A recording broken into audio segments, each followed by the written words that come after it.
Hello friends, कैसे हैं आप लोग। आज हम बात करने वाले हैं साल 2018 में आई एक horror drama film Incident in a Ghostland के बारे में। तो अगर आप हमारे चैनल पर नए हैं तो चैनल को सब्सक्राइब करके बेल आइकॉन दबाइए ऐसी और भी वीडियोस की नोटिफिकेशन पाने के लिए। और मूवी की शुरुआत पॉलिन और उसकी दो डॉटर्स बेथ और वेरा को दिखाने से होती है, जो कि नए घर शिफ्ट होने के लिए ट्रैवल कर रहे थे। यहाँ बेथ एचपी लवक्राफ्ट की काफी बड़ी फैन थी और उसे भी नॉवेल्स लिखना पसंद था। इस वजह से वेरा को बेथ ज्यादा पसंद नहीं थी, क्योंकि वो ज्यादा किसी से घुलती मिलती नहीं थी और उनकी मदर भी बेथ की ज्यादा केयर करती थी। अब रास्ते में ही इनको एक आइसक्रीम वैन नजर आती है, जिसका ड्राइवर उनकी तरफ वेव करता है, लेकिन वेरा उन्हें मिडिल फिंगर दिखाती है, जिसके बाद वो वैन आगे बढ़ जाती है। ये लोग अब एक गैस स्टेशन पर रुकते हैं, जहां बेथ नोटिस करती है कि वो आइसक्रीम वैन अब भी उनके पीछे थी। बेथ इस चीज को इग्नोर करती है और वहां रखा न्यूज़पेपर पढ़ने लगती है। यहाँ उसे पेपर में न्यूज मिलती है, जिसमें ये बताया गया था कि कुछ लोगों के घर में घुसकर उनके पेरेंट्स को मार रहे हैं और उनकी एज की लड़कियों को कैद कर कर रख रहे हैं। बेथ अब इसे इग्नोर करती है और ये तीनों अपने नए घर पहुंच जाते हैं। इस घर में उन्हें काफी सारी डॉल्स और जंप स्केयर देने वाला सामान मिलता है। उन्हें यहाँ एक मिरर भी मिलता है, जिसके पीछे एक छिपने की जगह थी और उसमें भी एक डॉल छिपाई गई थी। ये लोग अब घर में सामान जांच रहे होते हैं, तभी बाहर वही आइसक्रीम वैन आकर रुकती है, जिसके कुछ देर बाद ही एक मोटा आदमी पोलिन पर अटैक करके उसे बेहोश कर देता है। यानी ये लोग वही किलर्स थे जिनके बारे में बेथ ने न्यूज़पेपर में पढ़ा था। बेथ और वेरा भी उस आदमी को देख लेती है, जिसके बाद वो बचकर वहां से भागने लगती है, लेकिन वो उन दोनों को पकड़कर नीचे ले आता है, जहां उसके साथ एक लेडी भी थी। वो आदमी अब बेथ को वहीं पर छोड़कर वेरा को अपने साथ ले जाता है। ये देखकर बेथ वहां से भागने की कोशिश करती है, लेकिन तभी वो लेडी उस पर हमला कर देती है। तभी बेथ की मदर वहां आ जाती है और उस लेडी से फाइट करने लगती है। वो किसी तरह से उस लेडी को नॉकआउट कर देती है और बेथ को वहां से भागने के लिए कहती है, लेकिन तभी वो मोटा आदमी बेथ को भी पकड़ लेता है और उसे वेरा के पास ले आता है, जिसका उसने रेप किया था। वो अब बेथ के साथ भी यही करने वाला था, लेकिन तभी उनकी मदर उस मोटे आदमी पर भी हमला करके उसे मार देती है। तभी वो लेडी फिर से वहां आकर उस पर अटैक करती है, लेकिन उनकी मदर उसे भी मार देती है। और तभी बेथ की आंख अचानक अपने बिस्तर पर खुलती है। यानी ये सब उसकी पास्ट मेमोरीज थी, जिसकी यादें उसे सपने में हॉन्ट कर रही थी। बेथ का हस्बैंड उसे यहाँ संभालता है और हमें पता चलता है कि बेथ ने उस इंसिडेंट पर एक बुक भी लिखी थी, जो हमने मूवी के शुरू में देखा था। इसके बाद वो एक फेमस राइटर बन गई है और अब तक काफी सारी बुक लिख चुकी है। बेथ अब शाम का वक्त अपनी फैमिली के साथ टीवी देखते हुए गुजारती है, पर तभी उसे एक कॉल आता है, जहां उसकी बहन वेरा बुरी तरह से चीखते हुए उसे हेल्प मांग रही थी। लेकिन इससे पहले बेथ कुछ समझ पाती, कॉल कट हो जाता है। बेथ अपनी मॉम को भी कॉल करने की कोशिश करती है, लेकिन कोई कॉल पिक नहीं करता, जिसके बाद वो अपनी सिस्टर और मॉम के पास जाने का डिसाइड करती है, जो अब भी उसी घर में रह रही थी।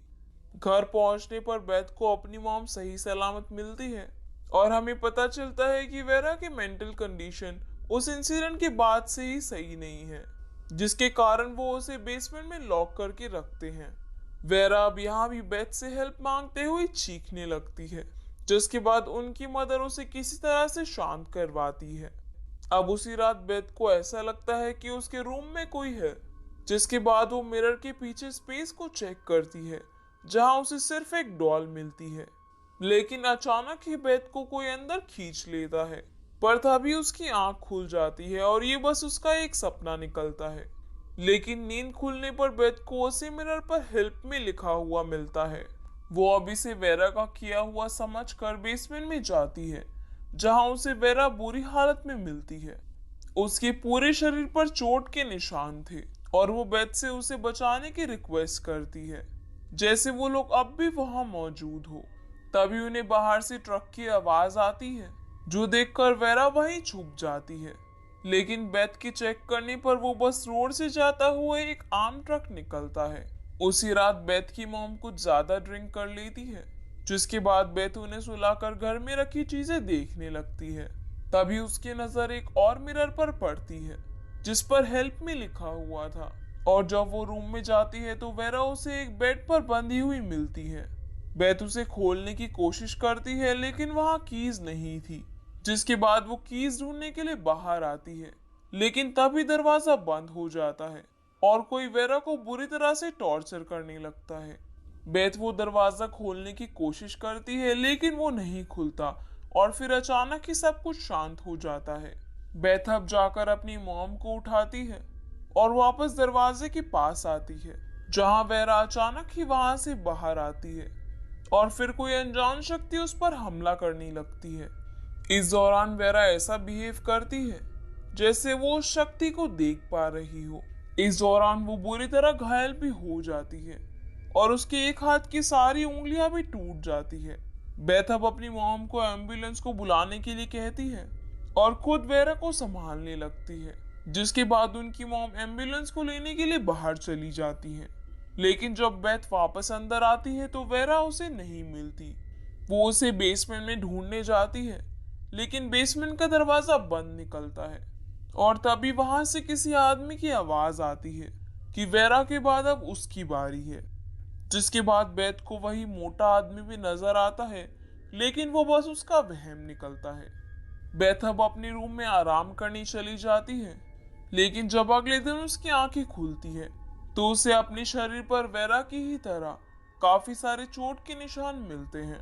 वो अब अपनी मॉम को ढूंढती है, जो उसे पूरे घर में कहीं पर भी नहीं मिलती।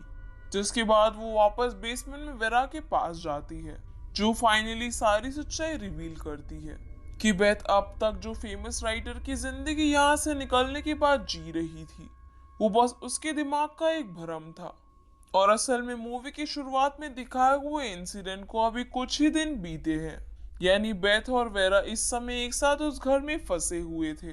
बेथ को बचाते समय उसकी मॉम भी उसी दौरान मारी गई थी, लेकिन क्योंकि बेथ को कहानियां बनाना पसंद था, तो वो अब भी अपनी कहानी में अपनी मॉम को जिंदा देखती है।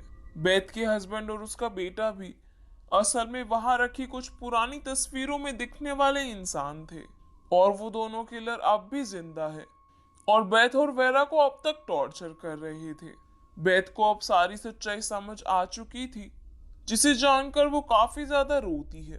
अब उसी समय एक अलार्म बजता है, जिसके बाद वेरा बेथ को उठाकर एक क्लोजेट में छिपा देती है और उसे हिदायत देती है कि अगर वो उसे ऊपर ले जाए तो उसे ना ही हिलना है और ना ही आवाज निकालनी है, फिर चाहे कुछ भी हो जाए, जिस चीज का कारण हमें आगे पता चलेगा। बेथ अब उस क्लोजेट में छुपी हुई थी, लेकिन वो किलर लेडी उसे ढूंढ लेती है और ऊपर ले जाती है। वो बेथ का किसी डॉल की तरह मेकअप करती है और उसे एक रूम में ले जाकर कई सारे डॉल्स के बीच बैठा देती है और वहां से चली जाती है। बेथ को अब कोई वहां आता हुआ महसूस होता है, लेकिन इससे पहले ही वो एक दूसरी डॉल के सर से हेयर क्लिप निकालकर अपने पास रख लेती है। तभी वही मोटा आदमी वहां आता है और बेथ को वेरा की बात याद आने पर वो बिल्कुल भी नहीं हिलती। जिसके बाद वो आदमी वहां से एक डॉल को उठाता है और उसे किसी असली इंसान की तरह टॉर्चर करने लगता है। वो उस डॉल के हाथ की उंगलियां तोड़ देता है और फिर उस हाथ को जलाने लगता है। अब यहाँ हम समझ पाते हैं कि वो आदमी मेंटली अनस्टेबल है, जिसे छोटी लड़कियों को टॉर्चर करके खुशी मिलती है। यहाँ वो बेथ को हिलते हुए नोटिस कर लेता है और उसे पकड़ लेता है और उसे टॉर्चर करने लगता है। लेकिन तभी बेथ उसी हेयर क्लिप को निकालकर उसके कंधे में घुसा देती है, जिससे वो बुरी तरह चीखने लगता है। और मेंटली अनस्टेबल होने के कारण उस आदमी को अब ऐसा लगने लगा था कि सारी डॉल उसे चिढ़ा रही है और वो रूम में तोड़फोड़ करने लगता है। यही मौका देखकर बेथ उस रूम से बाहर निकल जाती है। वो अब दरवाजा खोलने की कोशिश करती है, लेकिन उसी समय वो लेडी भी दरवाजा खटखटाने लगती है, जिसके बाद उस मोटे आदमी को पता लग जाता है और वो बेथ को फिर से रूम में ले जाता है। इसी बीच बेथ के हाथ अपना टाइपराइटर लग जाता है, जिसे मारकर वो उस मोटे आदमी को बेहोश कर देती है। अब दरवाजे पर वही लेडी थी, इसलिए बेथ अपने टाइपराइटर से खिड़की को तोड़कर बाहर निकलने की कोशिश करती है। तभी वो लेडी अंदर आ जाती है और टूटी हुई खिड़की देखकर वो बाहर बेथ को ढूंढने चली जाती है। लेकिन बेथ असल में उसी मिरर के पीछे बने पैसेज में छुपी हुई थी। वो अब वहां से निकलकर वेरा के पास जाती है और उसे लेकर वहां से बाहर निकलने की कोशिश करती है, लेकिन दरवाजे लॉक निकलते हैं। तभी वो लेडी बाहर से अंदर आ जाती है और दोनों वहीं पर छिप जाती हैं। जिसके बाद ऊपर से मोटे आदमी की आवाजों को सुनकर वो लेडी वहां से चली जाती है और मौका देखकर बेथ और वेरा भी घर से बाहर निकल जाती हैं। उन दोनों को जंगल में ही पूरी रात निकल जाती है, लेकिन सुबह होने तक वो किसी तरह से हाईवे तक पहुंच जाती है, जहां उन्हें पुलिस की एक कार भी मिल जाती है। बेथ उन्हें उन दोनों किलर्स के बारे में बताती है, जिसके बाद उनमें से एक कंट्रोल रूम में कॉल करके बेथ के घर चेक करने के लिए कहता है। लेकिन तभी वहां पर भी वो किलर लेडी पहुंच जाती है और उन दोनों ऑफिसर्स को शूट करके जान से मार डालती है और बेथ और वेरा को भी ट्रक में बांधकर वापस ले जाती है। वो वेरा को घसीट कर अब अंदर ले जाने लगती है, लेकिन इसी बीच बेथ फिर से अपने ख्यालों में खो जाती है, जहां वो एक फेमस राइटर थी। बेथ यहाँ एक पार्टी में आई थी, जहां उसकी मुलाकात एचपी लवक्राफ्ट से होती है, जो उसका बचपन का सपना था। लेकिन तभी वो वेरा को पार्टी के बीच नोटिस करती है। वो उसका पीछा करते हुए जाती है तो वेरा उसे एक दरवाजे की दूसरी तरफ चीखते हुए मिलती है। तभी उनकी मॉम वहां आती है, जो बेथ को वहीं रुकने के लिए कहती है। लेकिन बेथ को अब सच और झूठ में फर्क समझ आ गया था और वो वेरा को बचाने का डिसाइड करती है, जिसके बाद वो होश में आ जाती है, जहां वो मोटा आदमी उस पर फिर से हमला कर रहा था और उसे ऑलमोस्ट मार चुका था। लेकिन तभी वहां एक स्केयर डॉल एक्टिव होने से वो बेथ को छोड़कर उसे तोड़ने लगता है। बेथ अब किसी तरह खुद को संभालती है, लेकिन तभी उसे वेरा की आवाज सुनाई देती है, जिसे वो लेडी टॉर्चर कर रही थी। और अब बेथ उस पर अटैक करते हुए जगह जगह बाइट करना शुरू कर देती है। तभी वो मोटा आदमी भी नीचे पहुंच जाता है, जो बेथ पर हमला करने बढ़ता है, पर तभी उसे कोई शूट कर देता है। ये एक पुलिस ऑफिसर था, जो उस घर को चेक करने आया था। वो ऑफिसर उस लेडी को भी हैंड्स अप करने के लिए कहता है, लेकिन वो उस पर हमला करने की कोशिश करती है, जिसके बाद वो मजबूरी में उसे भी शूट करके मार डालता है। इसके बाद पुलिस की बैकअप टीम भी वहां पहुंच जाती है और वेरा और बेथ को एम्बुलेंस में ले जाया जाता है और ये मूवी यहीं पर खत्म हो जाती है।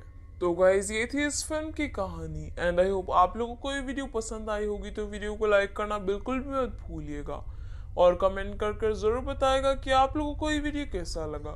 अगर आप हमारे चैनल पर नए हैं तो चैनल को सब्सक्राइब करके बेल आइकॉन दबाइए ऐसी और भी वीडियोस की नोटिफिकेशन पाने के लिए। और मुझे इंस्टाग्राम पर भी ज़रूर फॉलो कीजिएगा। तो आपसे फिर मुलाकात होगी अगली वीडियो में।